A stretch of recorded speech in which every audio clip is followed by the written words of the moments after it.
Dan oke, assalamualaikum warahmatullahi wabarakatuh. Jumpa lagi dengan saya. Bagaimana kabar sobat semuanya? Semoga selalu sehat ya dimanapun berada. Jadi di video kali ini saya akan sharing lagi yaitu tentang cara setting waktu di laptop komputer Windows 11. Setting jam dan tanggal, lokasi ya kita setting semuanya. Langsung saja mas ke caranya. Oke, langsung saja. Yang pertama silakan like videonya, subscribe channelnya dan aktifkan loncengnya ya. Oke teman-teman, di sini kan terlihat dia tanggalnya atau tahunnya 2024, sedangkan sekarang kan tahun 2025. Jadi kita akan men-settingnya. Yang pertama, silakan teman-teman buka setting teman-teman ya. Setelah itu silakan buka pada time dan language yang ini. Klik saja. Lalu kita klik pada date and time yang ini, yang atas. Nah, selanjutnya ini kan zonanya masih Singapura ya. Kita atur ke lokasi sesuai lokasi kita. Berhubung kita Jakarta ya, jadi kita cari lokasi zonanya, zona Jakarta di mana nih? Ini nih ya, Hanoi, Jakarta, Bangkok ya kita pilih.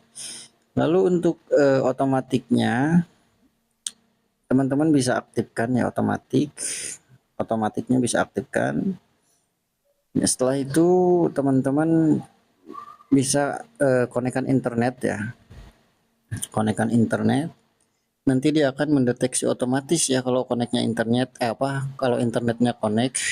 Setelah kita klik sinkron now, maka waktu dan tanggalnya akan berubah sesuai sekarang, sesuai hari ini ya, kayak gitu nih, sudah otomatis berubah kayak gitu. Itu cara yang pertama. Adapun cara yang kedua, teman-teman bisa atur menggunakan atau melalui kontrol panel. Silakan ketik kontrol panel ya, kontrol panel. Lalu di kontrol panel ini ya silakan pilih clock and region. Lalu pilih date and time ya. Silakan pilih teman-teman ceng zona atau ceng tanggal dan waktu. Caranya sangat mudah ya.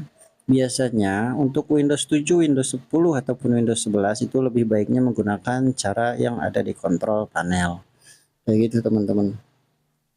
Oke lah teman-teman, mungkin infonya cukup sampai di sini saja. Semoga bermanfaat.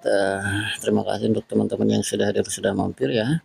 Jangan lupa like, subscribe channelnya dan aktifkan loncengnya. Cukup sekian dari saya. Assalamualaikum warahmatullahi wabarakatuh.